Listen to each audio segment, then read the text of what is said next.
जेव्हा आळंदीला आला होता, अरे काही येत नव्हतं म्हणूनच आला होता. जर आला असतं तर कशाला आला असता हे सुद्धा लोक लक्षात येईल.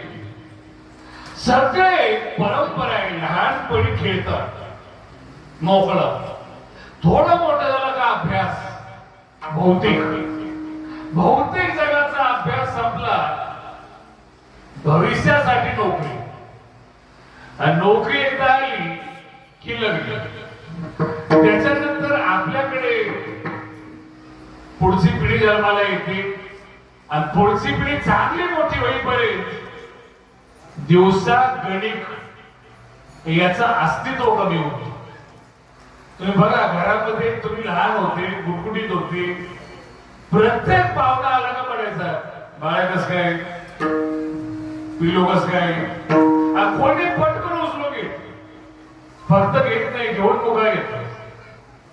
लहान आहे देखणे सगळ्या 2-4 कुटुंब जरी गोळा झाले, आकर्षण कोणाचे, चर्चा कोणाची. ती आई सुद्धा तारुण्य झोपून त्याला सेवा करते. माझा पिंट्या असा आहे, त्याला दुपारी 2 वेळ झोपायची, 4ला उठायची, त्याला हाच पावडर लागतो, त्याला ही साबण लागते. महत्व आहे. थोडं मोठं झालं ना, दुसरं मुलं घराच्या मला आलं ना, याचं मार्केट खलास. मग पिंट्या उन्हात गेलाय का बिना पाण्याचा गेलाय कोणी विचारित. मग थोडं मधला खाड येतो, मुलाने नंबर काढला शाळेत, सगळ्या गावात चर्चा, नामो गामो पाडल्याचं पोरग एक नाही, त्याचा हात धरायचं. सध्या गावात तरी एक, ते पण 10वी पर्यंत खुश. एकदा का 10वी-12वी झाली, त्याचं परत नावच कोणी घेत नाही. नीट ऐकलं तुम्ही काय बोल. मध्ये काही पिरियड जातो, संघर्ष असतो त्यांचा, तरुण मुलं अभ्यास करतात.